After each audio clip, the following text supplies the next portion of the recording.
A primeira pergunta de hoje é sobre câncer nos linfonodos. E por que foi selecionada essa pergunta e baseada também no caso clínico que eu atendi a semana passada? Porque essa paciente que eu atendi, vou ler a pergunta já já, ela falou para mim, doutora, eu estou com câncer de mama, mas nos linfonodos, e eu não achei nenhum material, nenhum vídeo no YouTube sobre câncer de mama nos linfonodos. Eu achei outros materiais, mas sobre isso não. Então, vai a pergunta que tem a ver também com o caso, e depois, como vocês já conhecem, que eu gosto de contar histórias reais de pacientes reais, aí eu vou contar o caso também. Mas vamos lá na pergunta, tá bom? Então, parte 1 da nossa live, gente, câncer nos linfonodos. Doutora, quando o câncer de mama HER2, score 0, tem metástase para linfonodo da axila esquerda, criando um caroço debaixo da axila, tem cura? Se sim, qual o procedimento? Aí eu vou emendar nessa pergunta a história dessa minha paciente que eu atendi semana passada. A história dela também tem a ver com câncer nos linfonodos, e aqui o assunto é câncer de mama nos linfonodos. E depois eu vi que tem várias perguntas aqui no canal sobre câncer nos linfonodos, e realmente no YouTube não tinha ainda um conteúdo específico disso. Essa paciente, então, jovem, menos de 40 anos, já tinha tido um câncer na mama esquerda, mais ou menos 5 anos atrás, foi tratada com quimioterapia neoadjuvante naquela época, que é a quimioterapia antes da cirurgia, era um tumor do tipo hormonal, do tipo luminal.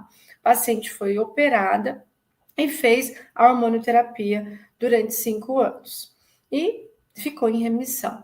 O fato é que, neste ano agora, o tumor voltou. Houve uma recidiva, esse caso que eu estou contando que é um caso real, né? Houve uma recidiva do tumor na mama esquerda e também essa paciente tem um linfonodo axilar direito comprometido.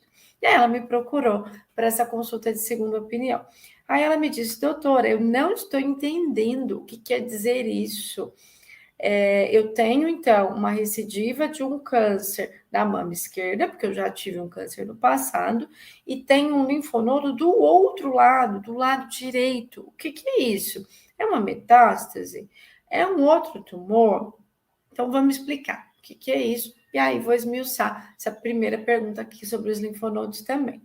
Então, gente, o mais lógico, obviamente, é a gente pensar que quando um câncer está na mama esquerda, ele pode dar uma metástase para os linfonodos à esquerda. Porém, como eu contei para vocês, essa paciente, 5 anos atrás, ela já tinha feito um esvaziamento axilar à esquerda, que ela já tinha operado. E aí, então, ela apresentou um linfonodo positivo à direita. A primeira coisa que eu recomendei foi que ela, inclusive, já tinha feito, foi biopsiar, fazer uma PAF desse linfonodo à direita, para entender se realmente era maligno. E sim, era maligno. A outra questão, e ela também já tinha esse exame, era fazer uma ressonância de mama para identificar se provavelmente poderia ter um tumor primário oculto na mama direita.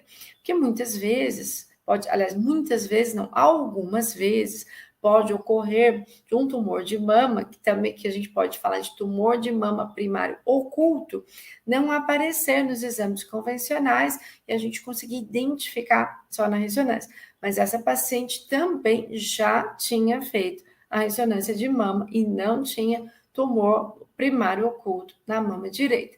Então, qual a hipótese, mais plausível para esse caso? Exatamente uma metástase no linfonodo contralateral. Contralateral é do outro lado. E por que essa metástase, contralateral? Provavelmente o câncer caminhou através da corrente linfática, também regional, e porque ela já tinha feito esvaziamento axilar esquerdo. Então, houve sim, essa disseminação das micrometástases através da corrente linfática para o gânglio contralateral, do outro lado. Isso é considerado uma metástase à distância? A resposta é ainda não. Mas é um linfonodo à distância contralateral? Sim.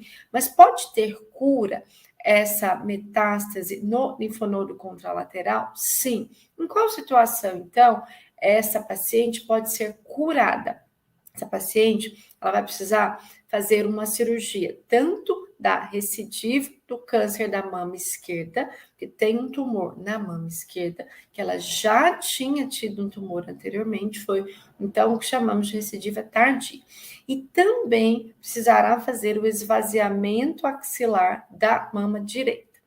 Como essa paciente, né, já teve a recidiva do câncer e tem a mama direita, mas sem tumores, como ela tem um fator de risco também maior, porque já apresentou 2 vezes o tumor de mama, ela vai também ser submetida a uma adenomastectomia direita, a mama direita vai ser retirada. Ela fez lá atrás um exame genético e não tinha a mutação, as mutações principais do BRCA1 e BRCA2, mas isso lá 5 anos atrás, né? Então eu pedi novamente a testagem para ver se existe mutação genética ou não, mas esse planejamento cirúrgico já está feito para ela. E sim, com a ressecção completa, tanto do tumor que voltou na mama esquerda, assim como o esvaziamento axilar, né, linfonodal direito, essa paciente vai precisar fazer uma quimioterapia, que é o tratamento sistêmico, porque aqui a gente entende que sim, o tumor caminhou na corrente linfática, ela vai precisar de quimioterapia. Não vai ser aquela quimioterapia que ela fez lá no passado, porque no passado, 5 anos atrás, ela fez a quimioterapia vermelha, né, que é o AC, 4 ciclos, aí ela fez a quimioterapia branca, que é o paclitaxel, 12 ciclos. Então, agora a gente não vai, primeiro que não pode repetir a quimioterapia vermelha, por conta de uma segurança cardíaca. Em alguns casos, quando não existem outras possibilidades, né, até podemos considerar fazer a quimio vermelha, mas precisa de uma avaliação cardíaca, precisa do acompanhamento do eco, não é assim o mais adequado. Então, essa paciente, depois que ela fizer a cirurgia, ela vai ser submetida à quimioterapia com um protocolo que a gente chama de TC, um protocolo de quimioterapia branca, 6 ciclos, e depois de uma hormonioterapia também diferente do que ela fez anteriormente, que é na época que ela tratou, né, ela fez a hormonioterapia convencional, que foi com anastrozol, ela foi submetida à retirada dos ovários, né, lá atrás também, então ela tratou com anastrozol, retirada dos ovários e o ácido zolendrônico, que é o Zometa, por 3 anos. Então, ela fez o tratamento adequado para a época, né, onde foi diagnosticado. Porém, agora, pelos protocolos atuais de 2023, essa hormonioterapia também vai ser modernizada, né, depois que ela fizer, então, essa cirurgia, tirar a recidiva do tumor da mama esquerda, esvaziamento axilar direito, uma adenomastectomia redutora de risco na mama direita, vai fazer a quimioterapia branca com TC, 6 ciclos, aí ela vai para a hormonioterapia com abemaciclib, que é um inibidor de ciclina, associado aí aos inibidores convencionais. Então, esses também inibidores de ciclinas vão ser adicionados aí, e essa paciente pode sim ficar curada. E aí ela me pergunta, doutora, eu achava que eu não tinha mais como dizer que teria possibilidade de cura, porque eu não estava entendendo como um tumor que estava na mama esquerda deu uma metástase para o linfonodo do outro lado. Então, eu estava achando, né, que isso era considerado uma metástase também à distância e que não poderíamos falar em cura, mas em remissão. E nesse caso eu expliquei para ela que, sendo ressecado completamente, fazendo todo esse tratamento aqui, esse planejamento que eu fiz junto com ela, avaliando os exames, e também com a equipe de mastologia, que já tinha feito esse planejamento cirúrgico, que estava correto, né, muito adequado. sim, ela pode ficar curada. E aí eu fui pesquisar, né, no YouTube e vi realmente, não tem vídeos que falam, né, sobre o câncer linfático. O câncer linfático, eu estou dizendo, é o câncer de mama com metástases nos gânglios, né, nos gânglios somente, sem outras metástases. E aí, complementando a nossa pergunta aqui, né, doutora, quando o câncer de mama, HER2, score 0, tem metástase para o linfonodo da axila esquerda, criando um caroço debaixo da axila, tem cura? Se sim, qual o procedimento? A resposta a pergunta do Alessandro, a resposta é sim, Alessandro, pode ter cura. E qual o procedimento?